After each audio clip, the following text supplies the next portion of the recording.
ஸ்ரீ குரு academy ஆராய்ச்சி academy நடத்தும் மாதாந்திர கருத்தரங்கம் 3வது கருத்தரங்கம் ரொம்ப சிறப்பாக நடைபெற்று கொண்டிருக்கிறது. அந்த கருத்தரங்கத்தில் சுகர்நாடியில் பேச என்னை அழைத்த விஜயகுமார் ஐயா அவர்களுக்கும் ஆறுமுகம் ஐயா அவர்களுக்கும் மற்றும் ஏனைய ஜோதிடர் கருத்தரங்கத்துக்கு வந்திருக்கும் நம்ம ஜோதிட சகோதர சகோதரிகள் அனைவருக்கும் என்னுடைய மனமார்ந்த வணக்கமும் நன்றியும். இந்த ஜோதிடத்தில் எத்தனையோ முறை இருக்குங்க, நிறையா முறை, 100 முறை இருக்கும். உங்களுக்கெல்லாம் எல்லாத்துக்குமே தெரியும் அந்த 100 முறையுமே. அந்த அத்தனை முறைகள் இருந்தாலும் பலன்கள் நச்சுன்னு எடுத்து சொல்லக்கூடிய முறை சுகர்நாடி முறைங்கிறது எங்களுக்கு தெளிவாக இருக்கு. அதனால தான் நாங்கள் அந்த முறையை பிடிச்சிக்கிட்டோம். அந்த முறையில் விதிகள் நிறைய இருக்கு. அந்த முறையில் பார்த்தீங்கன்னா விதிகள் நிறைய இருக்கு. இந்த முறையை விதிகள் தான் நமக்கு ஜோதிடம் சொல்லி கொடுக்குது. அப்போ அந்த விதிகளை நம்ம ஒரு ஜாதகத்தில் ஒப்பிட்டு பார்த்து அந்த விதிகளை நம்ம தொடணும். இப்போ உதாரணமாக நீங்கள் ஒரு 10 ஆண்டுகளுக்கு முன்னாடி ஜோதிடம் சொல்லிக்கிறவங்களோ ஜோதிடம் சொல்லித்தரங்களோ போய் பார்த்தீங்கன்னா வெறும் ராசி கட்டை மட்டும்தான் வச்சுருப்பாங்க. ராசி கட்டை தான் வச்சு போடுவாங்க. அதில் இன்னும் சொல்ல போனீங்கன்னா இந்த யூடியூப் வழியாகவும் அந்த ஃபேஸ்புக்கு எஸ்தலம் வழியாகவும் சோசியல் மீடியா வழியாக அதெல்லாம் தெரியாமல் ஜோதிடம் பார்க்குறாங்கல்ல கிராமத்தில். நீங்கள் போய் பாருங்கள், ராசி கட்டம் போட்டுக்குவாங்க, அது மட்டும் தான் இருக்கும். அது ஜாதகத்தில் எழுதியிருந்தா கூட, ஜாதகத்தில் துவாதச வர்க்கம் போட்டு அஷ்டவர்க்கம் போட்டு திசபதி பலன் எழுதி கொடுத்தா கூட அவங்க ஒரு வெள்ளை பேப்பரில் ஒரு ராசி கட்டம் மட்டும் தான் போட்டு வச்சுக்குவாங்க. அவங்க திசபதி போட்டுக்குவாங்க, இதான் பலன் சொல்லுவாங்க. அது அவங்களுக்கு சரியாக கூட வரலாம், அது ஒன்றும் தப்புன்னு நான் சொல்லலை. அப்போ கோச்சார பலன்களையும் அந்த திசாபதி பலன்களையும் வச்சுவே சொல்லுவாங்க. அப்போ நம்ம அடிப்படையான பாரம்பரிய முறையாகட்டும் ஜோதிடம் எதாக இருந்தாலும் 3, 6, 8, 12 மறைவு ஸ்தானம், இது பொதுவான கருத்தாங்க. 3ஆம் இடம் கால் மறைவு, 6ஆம் இடம் அரை மறைவு, 8, 12 முழு மறைவு, இப்படி அதுவும் பொதுவான கருத்து. அதுலேயும் பார்த்தீங்கன்னா பாபகிரகங்கள் சூரியன், செவ்வாய், சனி, ராகு, கேது 3, 6ல் இருக்கலாம், அது மறைவு கிடையாது. அதே போல சுக்கரனுக்கு 6, 12 மறைவே கிடையாது. சுக்கரனுக்கு மறைவு 3, 8 தாங்க. இப்போ நம்ம முன்னோர்கள் அன்னைக்கு சொல்லிட்டு போய்க்கிறாங்க 3, 6, 8, 12 மறைவு ஸ்தானம், இவ்வளவுதான். அதுலேயே கூட நாங்கள் உள்ள ஆராய்ச்சி பண்ணி பார்த்து இப்படி நாங்கள் பிரித்து எடுத்துக்கலாம் ரேட்டு. அதுக்கு மேலே கேந்திரம் திரிகோணத்தில் உள்ள கிரகங்கள் பலம் தரும், 3, 6, 8, 12 மறைஞ்ச பாவ கிரகங்கள் தீமை தரும்னு சொல்றாங்க. ஆனா அதெல்லாம் எங்க சுகர்நாடியில் அப்படி வர்றது இல்லைங்க. 1, 6 தொடர்புங்க ஒரு ஜாதகத்துல, 1, 6, 1, 8 தொடர்பு, 1, 12 தொடர்பு, இப்படிப்பட்ட ஜாதகம் எல்லாம் அமைஞ்சு வச்சுன்னா அவன் வாழ்க்கை நரக வேதனை தான். சரி, இந்த 1, 6 தொடர்பு ஏற்பட்டா என்ன செய்வான்? இப்ப நம்ம ஆஸ்பத்திரிக்கு போறோங்க, பாத்துக்கிட்ட போன உடனே என்ன சொல்றோம், ஐயா எனக்கு உடம்புக்கு சரியில்லைங்கிறோம். இப்ப அவர் பிடிச்சி பாக்குறாரு, டிகிரி வச்சு பாக்குறாரு, அவருக்கு என்னென்ன தெரியுமோ அதெல்லாம் பார்த்துட்டு உங்களுக்கு காய்ச்சல் அடிக்குது, அதிகமா இருக்குது, உங்களுக்கு தலைவலிக்குது, உங்களுக்கு வாந்தி வர மாதிரி இருக்குது, இந்த மாதிரி பிரச்சனைக்கு ஒரு மாத்திரை எழுதி கொடுப்பாரு, அது நல்லாயிரும். இது 1, 6ங்க. 1, 6 தொடர்பு ஏற்பட்டா நோயின்னு சொன்னாங்க. நம்ம 12 பாவகாரகத்திலே பாவகாரகம் தான் மெயின். பாவகாரகமும் கிரககாரகமும் நீங்க ஆராய்ச்சி பண்ணிட்டீங்கன்னா ஜோசியம் 6ஆம் பாவத்தில் என்ன சொல்றாங்க, நோயின்னு சொல்லிட்டாங்க. இப்ப 6ஆம் பாவத்துல நோயின்னு சொன்னா எல்லாத்துக்கும் தான் 6ஆம் பாவம் இருக்குது. எல்லாத்துக்கும் நோய் வருதா? வரதில்லை. இப்ப தனுசு லக்கணம், பூராடம் 1, 2, 3, 4 பாதம் இருக்கா, அத லக்கணம் உக்காந்தாவே 1, 6 தொடர்புங்க. பூராட நட்சத்திரம், பூராடம் 1, 2, 3, 4 பாதம், அத லக்கணம் உக்காந்தா 1, 6 தொடர்பு நோய். பூராட நட்சத்திரத்துல நீங்க லக்கண புள்ளி இருந்தா உங்களுக்கு 1, 6 அப்ப நோய் வந்துடும். சரி, அந்த நோய் வந்தா என்ன செய்ய? நல்லா பண்ணிடலாம். டாக்டர் போறோம், தலை வலிக்குது, மேல் வலிக்குது, போறோம், நடக்கிறோம், படிக்கட்டில் இடிச்சுக்கிறோம், காயம் போடுறோம், அது நல்லா பண்ணி போற. இது நோய் 6ஆம் பாவம். 1-6 நோய், கடன். இது வந்து ஒரு ஒரு அடிப்படையான விதிமுறை. சரி, 1-8. இப்ப 1-8 லக்கணத்துல அஷ்டமாதிபதி நட்சத்திரம் இருக்கும். ஒவ்வொரு லக்கணத்துக்கும் பாருங்க, அதெல்லாம் ஆய்வு பண்ணிட்டே வாங்க. ஒவ்வொரு லக்கணத்துக்கும் அஷ்டமாதிபதி நட்சத்திரம் இருக்கும். அந்த அஷ்டமாதிபதி நட்சத்திரத்துல ஒரு கிரகம் இருக்குது, லக்கண புள்ளி இருக்குது. அப்போ 1-8 தொடர்பு. இப்ப கடக லக்கணம், அங்க பூச நட்சத்திரம் இருக்கா, அப்ப லக்கண புள்ளி இருக்கா, அப்ப 1-8 தொடர்பா. கன்னி லக்கணங்குது, சித்திரை 1-2ஆம் பாதம் இருக்குதா, அந்த லக்கண புள்ளி அங்க விழுந்துருக்குதா, 1-8 தொடர்பு. 1-6 தொடர்பு ஏற்பட்டால் நோய் ஏற்படும். 1-8 தொடர்பு ஏற்படுத்தால் அறுவை சிகிச்சைன்னு விட்டாங்க எங்க சுகநாடியில. ஏதோ ஒரு ஆபரேஷன், டாக்டர் போறோம், அந்த 1-6 நோயை கொடுக்குது, செக்அப் பண்றாரு, பார்த்துட்டு மருந்து கொடுக்குறாரு, கேட்கல. ஒரு எம்ஆர் ஸ்கேன் எடுத்து பார்த்தலாங்கிறார். எம்ஆர் ஸ்கேன் எடுத்து பார்த்தா இந்த இடத்துல சதப்பிடிப்பு இருக்குது, இந்த இடத்துல மூட்டு விலகிருச்சு, செவ்வு விலகிருச்சு, ஆபரேஷன் தான் பண்ணணும் அப்படின்னு இருப்பேன். அப்ப 1-8 தொடர்பு ஏற்பட்ட ஆபரேஷன். இப்ப 1-8 தொடர்பு ஏற்பட்ட ஆபரேஷன், 1-6 தொடர்பட்ட நோய். 1-12 தொடர்புங்க.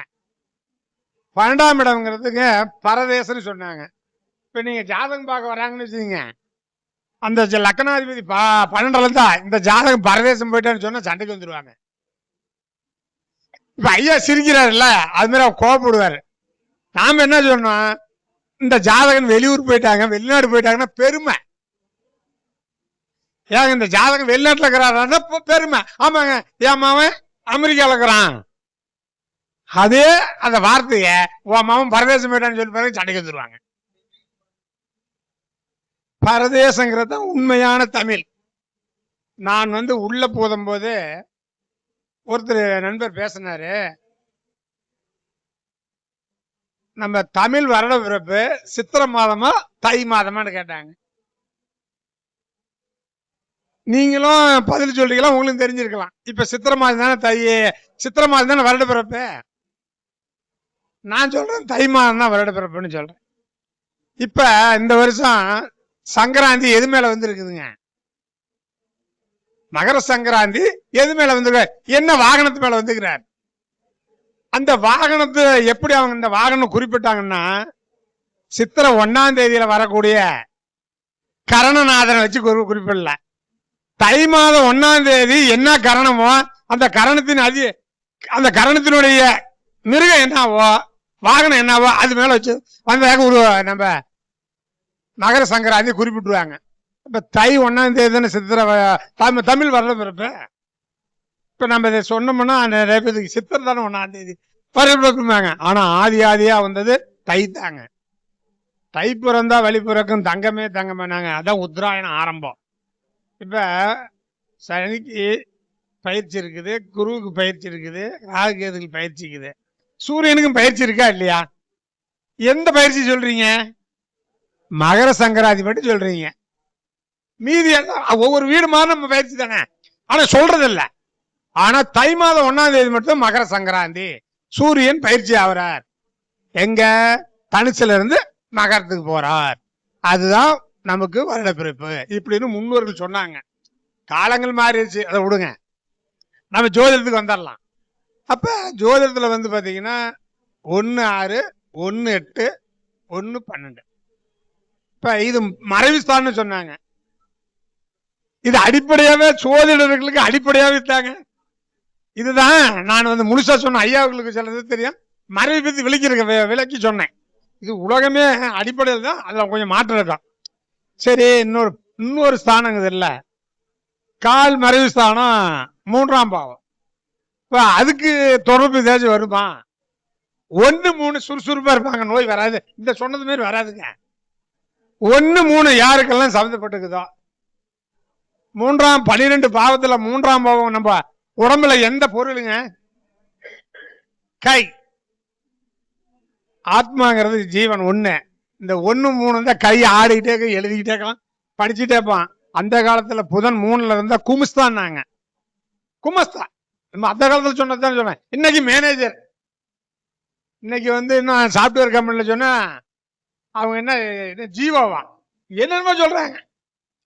அப்ப 1 3க்கு பாதிப்பு இல்லை.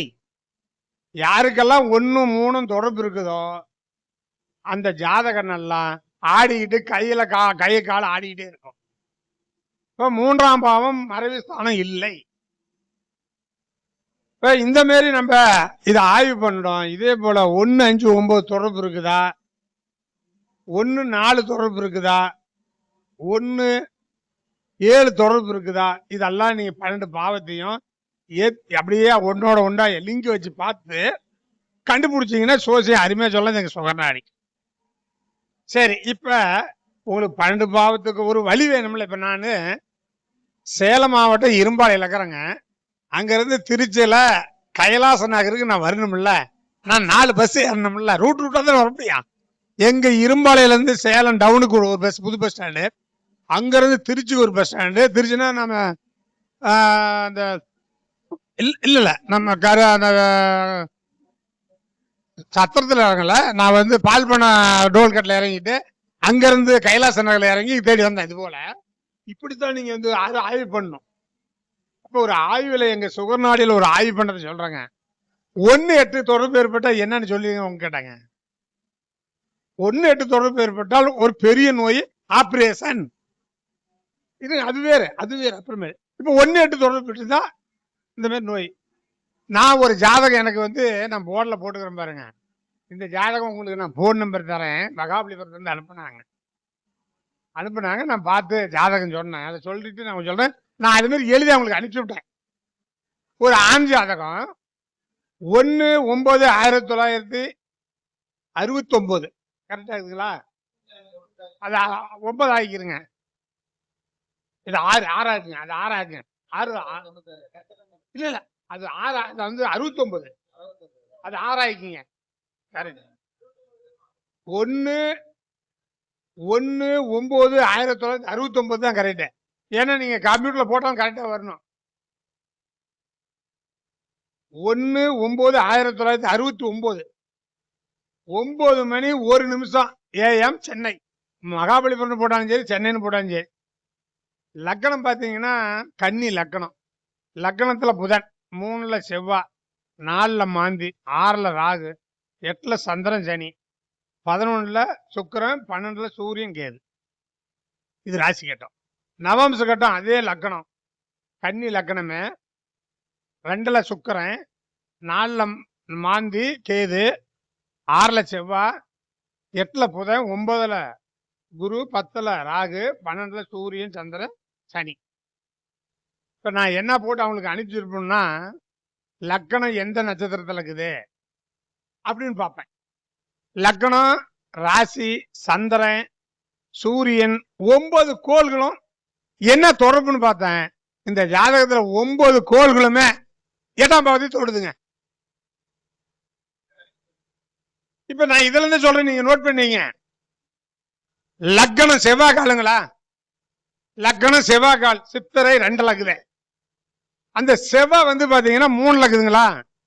செவ்வாய் ராகு கால், ராகு குருக்கால், குரு சந்திரங்கால், சந்திரன் 8 லக்குது. அப்ப லக்கண புள்ளி நின்றது 8க்கு போச்சுங்களா? சந்திரன் 8ல இருக்குதுங்களா? சூரியன் லக்கணத்துக்கு 12ல, சுக்கிரங்கால், சுக்கிரன் சனிக்கால், சனி 8ல நேசங்களா?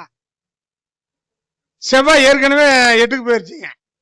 புதன் லக்கணத்துல சந்திரங்கால், சந்திரன் 8ல இருக்குதுங்களா? குரு லக்கணத்துல இருக்குது, குரு சந்திரங்கால், சந்திரன் 8ல இருக்குதுங்களா? சனி லக்கணத்துக்கு 8ல நேசம். ராகு குருக்கால், குரு சந்திரங்கால், சந்திரன் 8ல இருக்குதுங்களா? கேது உங்களுக்கு சூரியங்கால், சூரியன் சுக்கிரங்கால், சுக்கிரன் சனிக்கால், சனி 8ல. லக்கணம், ராசி, லக்கணாதிபதி அனைத்தும் 8ஆம் பாவத்தோடுது. 9 கோள்களும் 8ஆம் பாவத்தோடுது. நான் அப்படியே எல்லாம் எழுதி அனுப்பிச்சு விட்டேன். அப்ப 1-8 எல்லா கிரகங்களும் 12 பாவமும் 1-8 தொடுது. நான் சொன்னேன் இந்த ஜாதகன் பிறந்ததுல இருந்து இன்னைக்கு வரைக்கும், இன்னைக்கு வந்து 56 வருஷம் முடிஞ்சு 57 6 மாசம் 16 நாள் ராகு திசையில செவ்வாய் புத்தி ஓடுது. பிறந்த காலத்துல இருந்து இன்றைய வரைக்கும் ஒரு வருஷத்துக்கு ஒரு முறை ஆஸ்பத்திரி கூட்டி போய் ஒரு அறுவை சிகிச்சை பண்ணிட்டே இருக்கிறீங்களான்னா ஆமான்னு விட்டார். சரி, எந்த மாதிரியான நோய் தாய்க்கும் எந்த மாதிரியான அறுவை சிகிச்சை பண்றீங்கன்னு கேட்பாருல்ல. சந்திரனுடைய ஆதிக்கம் இந்த ஜாதகத்துல அதிகம். சந்திரன் 8ல இருக்குது. சந்திரன்னா உடல்ல கிட்னி போயிருச்சான்னு கேட்டேன். இந்த ஜாதகனுக்கு சின்ன வயசுல இருந்து கிட்னி போய் அறுவை சிகிச்சை பண்ணிக்கிட்டு டயாலிசிஸ் ரத்தம் மாத்திக்கிட்டே இருக்கிறாங்களாம். இந்த ஜாதகன் புறத்துல இருந்து படிக்க போனதில்ல, சம்பாதிக்க போனதில்ல, கல்யாணம் பண்ணனதில்ல, குழந்தை குட்டி பெற்றதில்ல, எதுவுமே கிடையாது. 57 வயசு வரைக்கும் உடல்நிலை பாதிக்கப்பட்டு ஆஸ்பத்திரிக்கும் இந்த ஜாதகனையும் பார்த்துக்கிட்டே இருக்கிறாங்க.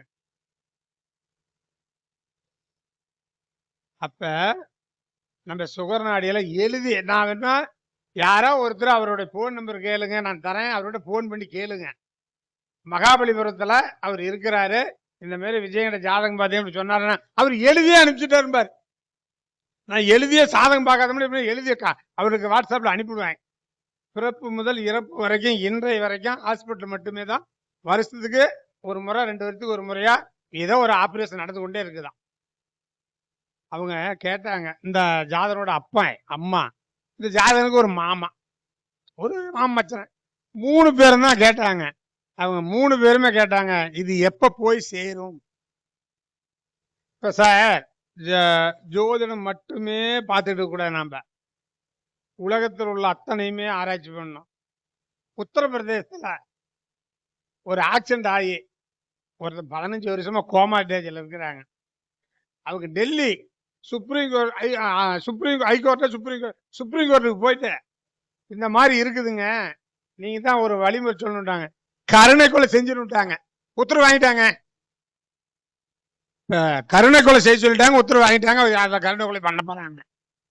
அது தப்பா? இப்ப வந்து கருணை கொலை செய்ய சொல்லிட்டாங்கல்ல, தப்பா? அப்ப 57 வருஷமா அம்மாவும் அப்பாவும் ஒரு தாய் மாமா முறை வச்சுக்குவீங்களா, இவங்கெல்லாம் இந்த ஜாதகம் இப்படி ஹாஸ்பிட்டலும் வீடுமா பார்த்துட்டு இருக்கிறாங்கல்ல, இது எப்ப போய் சேருன்னு கேட்டது தப்பா? தப்பே கிடையாது. நான் சொன்னேன் ராகு திசை முடிஞ்சு குரு திசை வந்தால் குரு சுய புத்தியிலே ஜாதகம் போயிரும். தானா போயிருங்க. ஏன்னா குரு வந்து லக்கணத்துல தான் இருக்குது. குரு சந்திரங்கால், சந்திரன் 8ல நீச கிரகத்தோட 1-8 நேரடியா தொடர்பு குரு திசைக்கு தான் வருது. இப்ப குரு திசையில போயிருன்னு சொல்லிட்டேன். இது முடிஞ்சிருந்த ஜாதகம். அப்ப ஒரு ஜாதகத்தை நீங்க வாங்கினீங்கன்னா, நான் முதல்ல சொன்ன பாத்தீங்களா, மறைவுஸ்தானம் எது அந்த மறைவுஸ்தானம் என்னென்ன செய்யும் அப்படிங்கிறத நம்ம ஆய்வு பண்ணிக்கணும். அடுத்தது கேந்திரம் திரிகோணம், அடுத்தது உபசயஸ்தானம் 3 6 10 11 இப்படி எல்லாம் கிரகங்கள் தொடர்பு இருக்கா, லக்கணத்தோடு எது தொடர்பு இருக்குது. நீங்க இந்த ஜாதகத்தை எழுதுங்க சார். நான் சொன்னேன்ல எல்லா கிரகமும் 8ஆம் பாவத்தை தொடுது. இந்த மாதிரி லைனா வரிசையா நீங்க எழுதுங்க, எழுதி பாருங்க. எல்லா கிரகமும் 8ஆம் பாவத்தை தொடும். 8ஆம் பாவத்தை தொட்டு ஒரு கிரகம் நீசமாக இருக்கக்கூடாது. 8ஆம் பாவத்தோட நீசமாக இருக்கக்கூடாது. இப்ப ஒரு கிரகம் நீசம் ஆயிருக்குன்னு வச்சுங்க, அந்த பாவம் பாதிப்படைன்னு விதி சொல்லுது ஜோசியத்துல.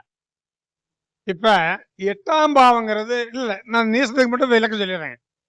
இப்ப ஒரு கிரகம் நீசம் பெற்றால், நீசம்னா என்னன்னு நீங்க எல்லாம் ஆராய்ச்சி பண்ணிருப்பீங்க.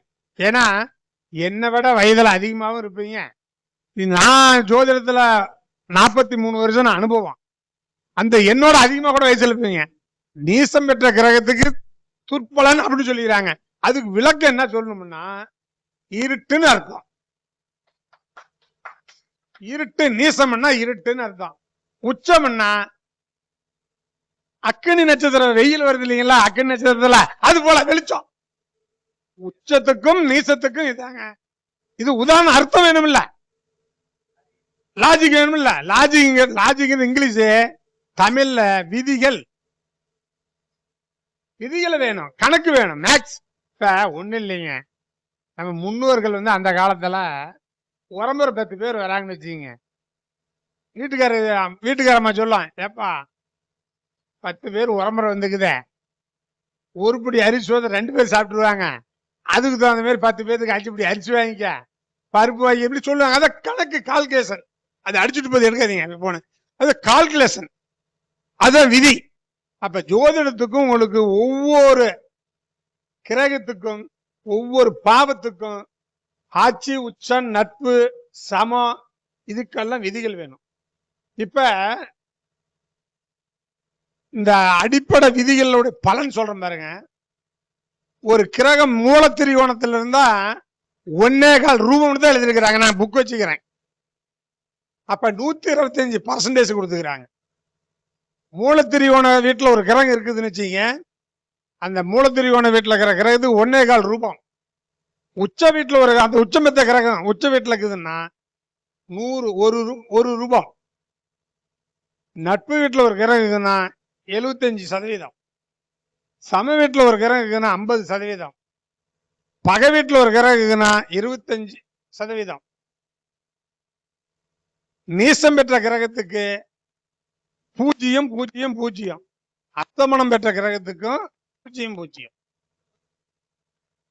ஆமா, இன்னும் பாருங்க, நீசம் பெற்ற கிரகம் கூட தப்பிச்சிரும், அஸ்தம் பெற்ற கிரகம் 0 ஆயிடும். அப்ப அஸ்தங்கம் என்பது என்ன? அஸ்தமனம்னு ஒண்ணு இருக்குது, அஸ்தங்கன்னு ஒண்ணு விதிமுறை இருக்குது, அஸ்தமனம்னு ஒண்ணு இருக்குது. அஸ்தங்கிறது சூரியனுக்கு தள்ளி முன்னு சொல்றோம்ல. சுக்கரனுக்கு 9 டிகிரி, குருவுக்கு 11 டிகிரி, புதனுக்கு 13 டிகிரி, சனிக்கு 15, செவ்வாய்க்கு 17 டிகிரி. இப்ப இது சூரியன் வச்சுக்கிட்டீங்கன்னா நான் சொன்ன டிகிரி ஆனால் தள்ளி இருக்கணும், முன்ன பின்ன தள்ளி இருக்கணும். இதுக்கு உள்ள வந்தா அஸ்தங்கம். அஸ்தமனம் அப்படின்னு ஒரு கிரகம் இருக்குது. 2 கிரகம் தான், 2 கிரகம் தான் அஸ்தமனம் பெறும். எந்தெந்த கிரகம் அஸ்தமனம் பெறும்? சுக்கரனும் புதனும் அல்ல, குருவும் சுக்கரனும் மட்டும்தான் அஸ்தமனம் பெறும். மேற்கே அஸ்தங்கமாகி கிழக்கே உதயமாகும் 45 நாள். சுக்கரனும் குருவும் மட்டும்தான் அஸ்தமனம் பெறும். நீங்க குருவும் சுக்கரனும் அஸ்தமனம் பெற்றுச்சு ஒரு ஜாதகத்துல, அந்த ஜாதகனுக்கு வளர்ச்சி அடையாது. எதுவுமே எருவில்லாத காடு விளையாது. அந்த அஸ்தமனம் பெற்ற கிரகம் அந்த ஜாதகத்துல இருந்து குருவும் சுக்கரனும் லக்னாதிபதியா வந்தா அது ஒரு கூலம் மட்டும் சொல்லுவோம் நாங்க எங்க சொகநாடியில. இப்ப இத்தனை விதிகள் வேணும் ஒரு ஜாதகம் சொல்லணும்னா, இந்த விதிகள்லாம் வேணும். அப்ப உங்களுக்கு அஸ்தங்கம் பெற்ற கிரகம் 7ஆம் அதிபதியா வருதுன்னு வச்சுக்கீங்க. நீங்க திருமண பொருத்தம் போட்டு பார்க்கும்போது 10க்கு 9 பொருத்தம், செவ்வாய் தோஷத்துக்கு செவ்வாய் தோஷம், நாகதோஷத்துக்கு நாகதோஷம், 10க்கு 9 பொருத்தம் இணைச்சிட்டீங்க. 7ஆம் அதிபதி அஸ்தங்கம் ஆயிடுச்சுங்க. நீங்க அந்த ஜாதகத்தை இணைச்சிடுவீங்க. நான் இணைக்க மாட்டேங்க. இப்ப நான் சொன்னேன் இல்லையா, 5 கிரகம் தான் அஸ்தங்கம் பெறும். குரு, சுக்கரன், சனி, செவ்வாய், புதன், சுக்கரன், இந்த 5 கிரகம் தான் அஸ்தங்கம் பெறும். இந்த 5 கிரகமும் 7ஆம் அதிபதியா வந்து சூரியனோட அஸ்தங்கம் ஆயிடுச்சா, நான் இணைக்க மாட்டேன். நீங்க எத்தனை பொருத்தம் இருந்தாலும் சரி, செவ்வாய் தோஷம் செவ்வாய் தோஷம், நாகதோஷம் நாகதோஷனாலும் இணைக்க மாட்டேன். 7ஆம் அதிபதி அஸ்தங்கம் பெற்றால் திருமணமானா அந்த 5 கிரகமும் எத்தனை எண்கள் கொடுக்குது அத்தனை வருஷம் தான் அவனோட வாழ்வான். அதே போல 2ஆம் அதிபதி அஸ்தங்கம் பெற்றாலும் இணைக்க மாட்டேன். 2, 7 அஸ்தங்கம் பெறக்கூடாது. 2, 7 நின்ற நட்சத்திராதிபதி 3, 6, 8, 12 பகை நீச அஸ்தங்கம் பெற்றாலும் இணைக்க மாட்டோம். நீங்க அது எத்தனை பொருத்தம் இருந்தாலும் சரி. அடுத்தது ஒரு ஆணுடைய ஜாதகத்தில் 3ஆம் அதிபதி நின்ற நட்சத்திராதிபதி 3, 6, 8, 12 பகை நீச அஸ்தங்கம் பெற்றிருந்தாலும் அந்த ஜாதகம் இணைக்க மாட்டான். 5ஆம் அதிபதி நின்ற நட்சத்திராதிபதி 3, 6, 8, 12 பகை நீச அஸ்தங்கம் பெற்றாலும் இணைக்க மாட்டோம். 3ஆம் பாவமும் 5ஆம் பாவமும் கெட்டுவிட்டா சன்னியாசி ஜாதகம். 3ஆம் பாவமும் 5ஆம் பாவமும் கெட்டுவிட்டா சன்னியாசி ஜாதகம். இப்ப இந்த ஜாதகத்துல பாருங்க, இந்த ஜாதகனுக்கு 3ஆம் பாவம் கெட்டு போச்சு, 5ஆம் இடம் கெட்டு போச்சு. 3ஆம் பாவம் கெட்டு போச்சு, 5ஆம் பாவம் கெட்டு போச்சு. பிறந்ததுல இருந்து இன்றைய வரைக்கும் அவன் திருமணம், குடும்பம், குட்டி, குழந்தை, கணவன், மனைவி அப்படிங்கிற உறவு முறையே இல்லாத பேசு. அவன் தான் நோயாளியா போயிட்டான. அப்ப திருமண பொருத்தத்துக்கு 10 பொருத்தத்துக்கு 10 9 பொருத்தம், செவ்வாய் தோஷம் நாகதோஷம் அது ஒண்ணுங்க. அடுத்தது இன்னொன்னு பாத்தீங்கன்னாங்க, ஆயிலை நட்சத்திரம் மாமியாளுக்கு ஆகாது, மூல நட்சத்திரம் மாமனாருக்கு ஆகாது, விசாக நட்சத்திரம் மூத்த மச்சாண்டாருக்கு ஆகாது. இப்படி சொல்லிருக்கிறாங்க. அது விதி அல்ல. ஆயிலை நட்சத்திரத்துல கல்யாணம் பண்ணி என் மச்சனுக்கு ஆயிலை நட்சத்திரம், என் மச்சனுக்கு இப்ப 60 வருஷம் ஆகுது, பையனுக்கு பொண்ணு பார்த்துருக்கிறேன் 2 பையன், இன்னும் மாமியா இருக்குதுங்க. ஆயிலை நட்சத்திரம் மாமியாளுக்கு தோஷம் இல்ல. மூல நட்சத்திரத்துல பிறந்த ஒரு பொண்ணோ ஆனா பிறந்த மாமனாருக்கு தோஷம் இல்ல. விசாக நட்சத்திரத்துல பிறந்தா மூத்த மதித்தினருக்கு தோஷம் இல்ல. இப்ப 10ஆம் மாமியாங்கிறது எந்த பாவம்? 10. தனுசு லக்கணம். 10ஆம் பாவம் 6 புதன். தனுசு லக்கணத்துக்கு மாரகாதிபதி யாரு? புதனே. அந்த புதனோட நட்சத்திரம் ஆயிலையும் கேட்ட ரேவதியில் இருந்தா இவன் வீட்டுக்கு போய் கல்யாணம் பண்ணா மாமியா போயிடுவான். 10ஆம் அதிபதி மாரகாதிபதி நட்சத்திரம் இருக்குது இல்லையா, போய்தான் ஆகணும். மூல நட்சத்திரம் மாமனாருக்கு ஆகுமா? ஆகும். ஒரு ஆண் ஜாதகமே பெண் ஜாதகத்துல மாமனார் குழிக்கூடிய பாவம் எது? 3. 3ஆம் பாவம் கெட்டு போயிட்டா மாமனார் இருப்பாங்களா? இருக்க மாட்டாங்க. இப்ப மனைவிக்கு மூத்த மச்சாண்டார் எந்த பாவம்? லக்னத்துக்கு 5ஆம் பாவம். 5ஆம் பாவம் கெட்டு போனாதான் மூத்த மச்சாண்டா இருக்க மாட்டாங்க. இத அவங்க சொன்னது என்ன தெரியுங்களா? அந்த ஆதி காலத்துல சொன்னாங்க, ஆனி மாசம் சூரியன் எங்க இருக்குங்க? மிதனத்துல இருக்கும். மூல நட்சத்திரம் சந்திரன் எங்க இருக்குங்க? சந்திரன் எங்க இருக்கும்? ஆணி மூலத்துல பிறந்தா அரசாளுவான்னாங்க. ஆணி மூலம் அரசாளும், அந்த மாசத்தை தான் சொன்னாங்க. ஆணி மூலம் அரசாளும். இப்ப நம்மள என்ன பண்ணிட்டாங்க, பேச்சு மறி போச்சு. ஆணி மூலம் அரசாலும், ஆணி மூலம் அரசாலும் 10 சொல்லுங்க, ஆண் மூலம் அரசாலும் பெண் மூலம் இருக்கணும். பேச்ச மறிய வச்சுட்டான் நம்மால். உண்மைதாங்க, ஜோதிட சாஸ்திரம் தான். ஆணி மாசத்துல மூல நட்சத்திரத்துல பிறந்தா ஆனாலும் பெண்ணாலும் ஆணி மூலம் அரசாலும். நம்மால் ஆணி மூலம் அரசாலும், ஆணி மூலம் அரசாலும், ஆண் மூலம் அரசாலும் பெண் மூலம் நிறுவனம். மாமனாருக்கு ஆவாதுட்டான், தப்பாடிச்சுட்டான். நானு ஒரு 10 வருஷத்துக்கு முன்ன முகத முரளி மீட்டிங்களா பள்ளிப்பாளையத்துல பஞ்சாங்கத்துல போட்டது அத்தனையும் தப்பு. பஞ்சாங்கம் எழுதுனீங்கல்ல, என் மேல கோர்ட்ல கேஸ் போட்டுட்டேன். இப்ப ஐயா ஒருத்தர் கேள்வி கேட்டாராம். அவர் என்ன சொன்னாராம், கம்ப்ளைண்ட் கொடுத்துட்டு ஸ்டேஷன்ல அவன் என்ன விசாரிக்கிட்டு வரான். நாங்க பேசிட்டு இருக்கோம். அவர் சொன்னார், பஞ்சாங்கத்துல எழுதுற தப்பு, அது பேச்சு மறிவு நீங்க போட்டீங்க, என்ன கேஸ் போட்டு நீதிமன்றத்துல இதுக்கெல்லாம் விளக்கம் தரேன். 10 ஆண்டுக்கு முன்னாடி சொல்லிட்டேன். அப்ப சொல்லப்பட்டது ஒண்ணு, நடக்கப்பட்டது ஒண்ணு. நட்சத்திரம் எதுவுமே தோஷம் கிடையாது. இன்னொன்னு சொல்ல பாருங்க, செவ்வாய் தோஷம் கிடையாது, நாக தோஷம் கிடையாது. நீங்க தோஷம்னு சொன்னா அது தப்பு. செவ்வாய்ங்கிறது என்னங்க, உடம்புல ரத்தம் தானே. 2ல செவ்வாய் இருந்தா வாய் அதிகமா பேச, ரத்த கொழுப்பு அதிகம், வாய் அதிகமா பேச போட்டோம்ல பேசிட்டு போறா. 4ஆம் பாவத்துல செவ்வாய் இருந்தால் 4ஆம் பாவம் உணர்வு சுகம்போகம் அதிகம், இருந்துட்டு போறா. 7ஆம் பாவத்துல செவ்வாய் இருந்தா 7ஆம் பாவம் கூட்டு அல்லாது எனக்கு இருந்துட்டு போறா. 8ஆம் பாவத்துல செவ்வாய் இருந்தா உங்களுக்கு கற்பனை வளம் அதிகம். 12ஆம் பாவத்துல செவ்வாய் இருந்தால் கட்டில் மெத்தை, பஞ்சு மெத்தை, அது மேல சுகம் அதிகமா இருப்பா. ஐயா தான் சொன்னார் பகல்ல தூக்காதீங்கன்னு. நான் ஐயாவுக்கு மறுத்து பேசல. உலகம் ஃபுல்லா சாப்ட்வேர் கம்பெனி, நைட்ல வேலை செய்யலாம், பகல்ல தூங்குறான், 3 லட்சம் ரூபாய் சம்பளம். நான் ஐயா பேச்சுக்கு மறுத்து பேசல. உலகம் ஃபுல்லாவே 3 லட்சம் 4 லட்சம் 5 லட்சம் 10 லட்சம் வரைக்கும் சம்பளம் தரான், நைட்ல வேலை, பகல்ல தூங்குறான். ஆடி கார் வச்சிருக்கிறான், பங்களா வச்சிருக்கிறான். நாம்பெல்லாம் வச்சுக்கிறது ஒரணா 2 போனேன், ஆப்பிள் போன 1 லட்சம் ரூபாய் போன வச்சுக்கிறான். ஐயா சொல்றாரு பகல்ல தூங்கி இரவுல வேலை செஞ்சா கூட சளி பிடிச்சிக்கினாரு. நான் ஐயா மறுத்து பேசல, காலங்கள் மாறி.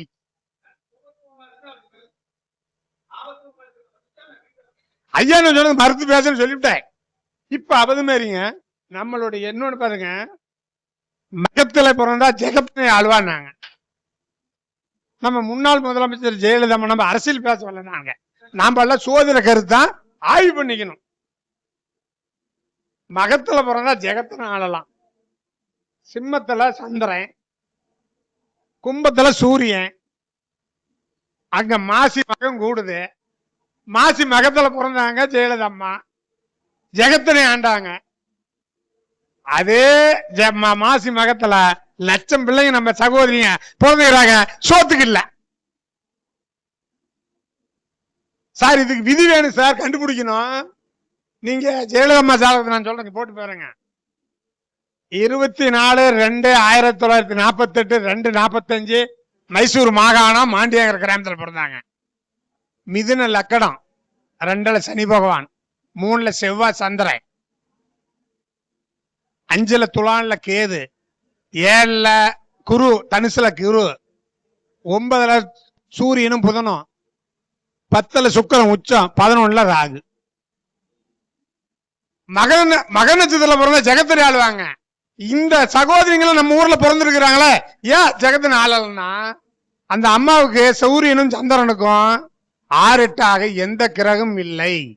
அதுலயும் சொல்ல போன பாபகிரகங்கள் ராகு சனி, ராகு கேது இல்லை.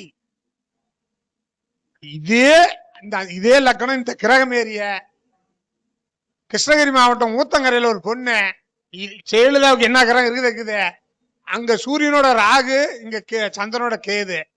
டைலரிங் துணி தேய்ச்சிதான் ஜீவனம் பண்ணிட்டு இருக்குது. 200 ரூபாய் நெஞ்சு ஜீவனம் பண்றாங்கன்னு. மகத்துல பிறந்த ஜெகத்தினை ஆளணும்னா சூரியனுக்கு 8ல ராகு இருக்க கூடாது, சந்திரனுக்கு 8ல கேது இருக்க கூடாது.